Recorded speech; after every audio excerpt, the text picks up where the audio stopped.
నమస్తే. ఇన్నాళ్ళు నన్ను సపోర్ట్ చేస్తూ, ఎంకరేజ్ చేస్తూ మీ ప్రేమని నాకు అందిస్తున్న ప్రతి ఒక్కరికి కృతజ్ఞతలు. అలాగే ఈ వీడియో కూడా ఖచ్చితంగా మీకు ఉపయోగపడుతుంది. లైక్, షేర్ అండ్ సబ్స్క్రైబ్ చేసి మీ సపోర్ట్‌ని నాకు అందించండి. అలాగే ఈ వీడియో పట్ల మీకున్న అభిప్రాయాన్ని కామెంట్ సెక్షన్‌లో కామెంట్ చేసి తెలియజేయండి. ఇప్పుడు వీడియోని చూద్దాం.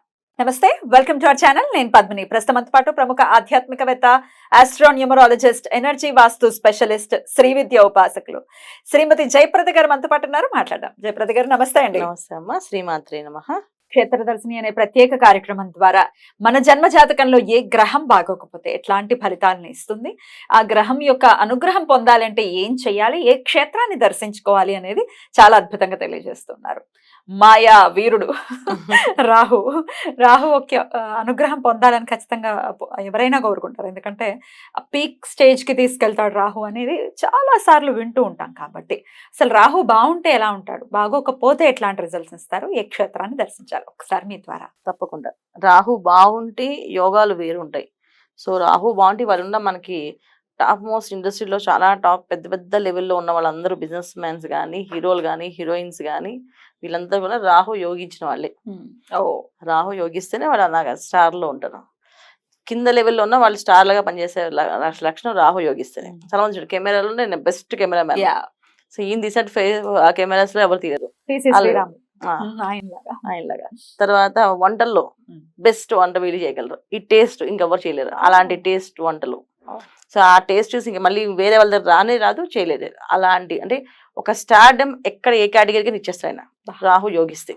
ఏ లెవెల్కైనా ఇస్తాడు. ఒక అడుక్కున్న వాళ్ళ సంస్థలో ఉన్నాడు అనుకోండి, వాడు పెద్ద మెయిన్ అక్కడ కూడా వర్తిస్తుంది. అంటే ఆయనే సంఘాన్ని ప్రెసిడెంట్, మొత్తం అన్ని నియమాలు రూల్స్ అన్ని పెట్టి ఆయన ఫాలో అయిపోతారు అందరూ. సో అలాంటి అంటే చిన్న మీకు అర్థం అవడానికి ఈజీగా ఉండాలని చెప్తున్నా. సో అలా అన్నమాట. సో ఇక్కడ నుంచి 5 స్థాయికి తీసుకెళ్తారు. ఒక బిజినెస్ మ్యాన్ గా ఉండాలంటే ఆయన దగ్గర నేర్చుకోవాలి. ప్రిన్సిపల్స్, రూల్స్, రెగ్యులేషన్స్ అన్ని అలా వాళ్ళ దగ్గర ఏమున్నాయో అనే లెవెల్ తెప్పించేది రాహు బాగుంటే. రాహు బాగుంటే ఎన్ని ఎనర్జీస్ ఇస్తాడంటే ఆయన సొంతంగా ఏమి ఇవ్వడు. మన జాతకంలో గ్రహాలు ఎక్కడ బాగున్నాయో ఆ రాహు ఆ ప్లేస్లు చూస్తున్నాడా చాలు. శుక్రుని చూస్తున్నాడా స్టార్డమ్ ఇచ్చేస్తాడు, గురువుని చూస్తున్నాడా వాక్ని ఇచ్చేస్తాడు. సో ఇలా ప్రతి ఒక్క విషయంలో వేసుకుంటూ వెళ్ళి శని భగవాన్ చూస్తాడంటే ఇంక చెప్పక్కలేదు. ఈయన ఇచ్చే ఎనర్జీస్ కంటే ఈయన కొంచెం మనకి రావాల్సిన ఎనర్జీస్ ఇవ్వాల్సిన టైంలో ఇవ్వకపోయినా ఆయన లాక్కుని ఇచ్చేస్తాడు. అందుకే శనివత్ రాహు అని అంటారు. సో ఎందుకంటే శని భగవాన్ కొంచెం లేట్గా ఇస్తాడు. మనకు అదృష్టం ఉంది ఇస్తానులే కంప్లీట్ గా రాని ఆ డే ఆ క్షణం ఆ ముహూర్త టైంకి ఇస్తానంటాడు. రాహు లేదు, వాళ్ళకి రాసి పెట్టుంటే ఇచ్చేయండి ఇప్పుడే అని చెప్పి లాగేసుకుని ఇచ్చేస్తాడు. అంత పవర్ఫుల్ పనిచేస్తాయి. సో ఇలాంటి ఎనర్జీస్ రాహు బాగుంటాయి. బాగా లేకపోతే మహాబద్ధకాన్ని ఇస్తాడు. ఫస్ట్ ఆఫ్ ఆల్ ఇంట్లో చూడండి, సోమరిపోతులా తిని పడుకుని ఉంటారు. వాళ్ళ పేరెంట్స్ బాధపడుతుంటారు. డిగ్రీ అయిపోయింది, బీటెక్ చేస్తాడు, లేకపోతే ఎంబీఏ చేస్తాడు, ఉద్యోగం చేసుకోవట్లేదు, ఉద్యోగానికి వెళ్ళట్లేదు, రాత్రి అంతా లేచి ఉంటాడు, ఏదో పెద్ద సాధించేవాళ్ళగా పగలంతా పడుకుంటాడు ఇంట్లో. ఏమంటే వాదిస్తాడు, కోపము, ఇష్టం వచ్చినట్టు మాట్లాడతాడు, ఇష్టం వచ్చినట్టు మాట్లాడితే ఇలాంటి లాంగ్వేజెస్ అంటే అలాంటి లాంగ్వేజెస్ మాట్లాడగలరు రాహు యోగించకపోతే. ఇంకా ఏమి ఇస్తాడు అంటే దురలవాట్లు, అన్ని వ్యసనాలు, అన్ని అలవాట్లు ఉంటాయి. సో ఎవరిని ఎలా మాయ చేయాలా అనే దాన్ని కూడా రాహు యోగించకపోతే. సో రాహు యోగించకపోతే ఎలాంటి విషయం అంటే అసలు వీడు ఎందుకు బతుకున్నారా అనిపిస్తుంది తల్లిదండ్రులకి.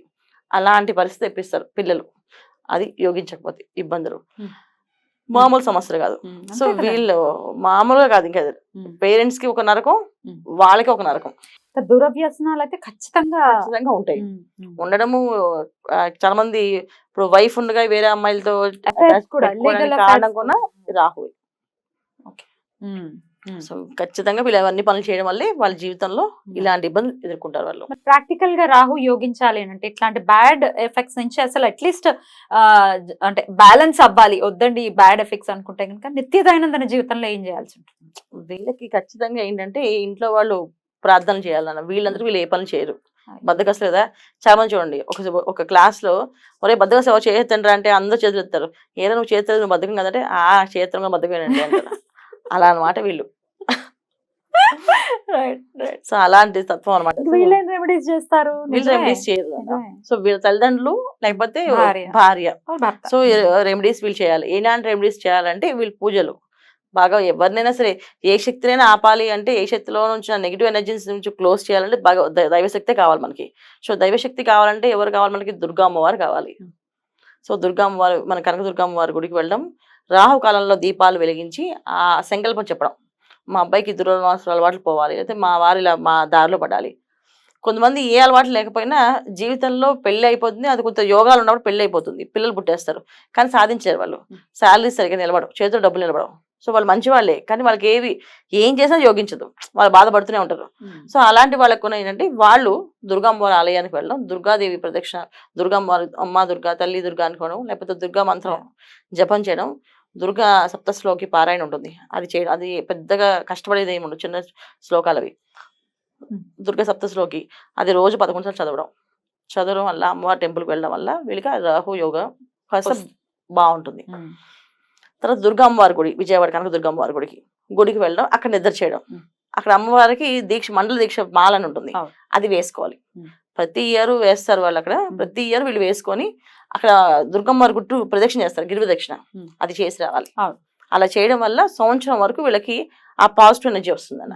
ఒక్కసారి దుర్గమ్మ దగ్గర 41 రోజుల దీక్ష, మండల దీక్ష వేసుకొని ఆ ప్రదక్షిణ, గిరి ప్రదక్షిణ దుర్గ గుడి చుట్టూ తిరిగితే వీళ్ళకి మళ్ళీ ఆ ఎనర్జీ, పాజిటివ్ ఎనర్జీ 1 year పనిచేస్తుంది. మళ్ళీ 1 year తర్వాత మళ్ళీ అమ్మవారి దగ్గరికి వెళ్ళి చేయడం, ఇయర్లీ వన్స్ చేసుకోవచ్చు.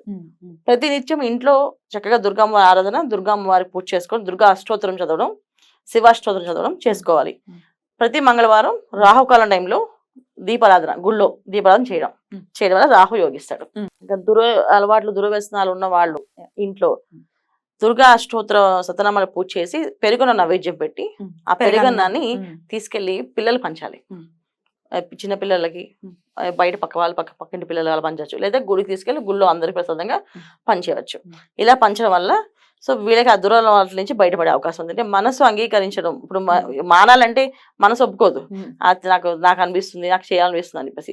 ఎప్పుడైతే మనసు అంగీకరించాలంటే చంద్రుడు ఒక అనుగ్రహం కావాలి. సో చంద్రుడు అనుగ్రహం కావాలంటే పెరుగు నన్నాన్ని నైవేద్యం అమ్మవారికి పెట్టి ఆ అమ్మవారిని ప్రార్థన చేయాలి, ఆ శక్తిని మా అబ్బాయికి ఇవ్వమ్మ, వాడు ఈ అలవాట్లన్నీ మానేసి పద్ధతిగా చక్కగా అందరి పిల్లల్లాగా వీడికి చదువుకొని ఆ ఉద్యోగం చేసుకుని సాధించి ఉండేటట్టు అని.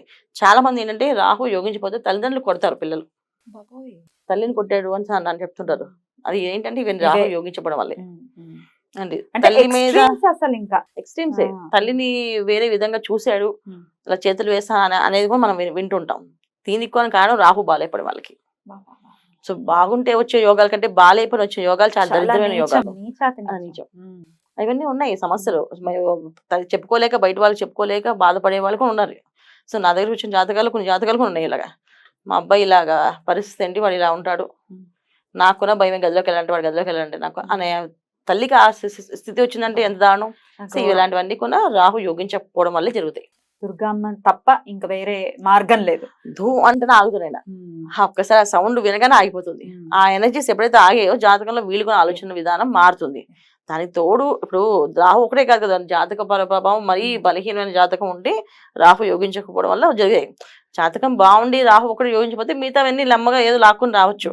మొత్తం దరిద్రం జాతకం అన్నమాట అది. అలాంటి జాతకాలు ఇలాంటి పనులు ఉంటాయి. సో అది మనం యోగించట్లేదు కనుక మనకి ఇన్ని కారణాలు ఉన్నాయని చెప్తున్నాం. ఇవాళ ఇలా ఉంది అని కాదు, ఇలా మనుషులు డిఫరెంట్ అమ్మాయిని ఇబ్బంది పెట్టి చంపేసి, ఇప్పుడు చాలా మంది ఒక అమ్మాయి నో అని చెప్తే చంపేసి సూట్ కేసు ప్యాక్ చేసి పంపించేస్తాడు కాలేజ్ లో పిల్లల్ని. సో అంత స్థితి ఎందుకు వచ్చింది వాళ్ళకి ఆలోచన? ఆ విచక్షణ కోల్పోయడానికి కారణం ఏంటంటే రాహు యోగం లేకపోవడం వల్ల ఆ విచక్షణ కోల్పోతారు వాళ్ళు. సో అందుకని అమ్మవారిని ప్రార్థన చేయడం వల్ల ఆ విచక్షణ ఇస్తుంది వాళ్ళకి ముందు. చాలా చక్కగా వివరించారండి. ఇక నెక్స్ట్ ఎపిసోడ్ లో కేతు గ్రహం గురించి. శ్రీమాత్రే నమః.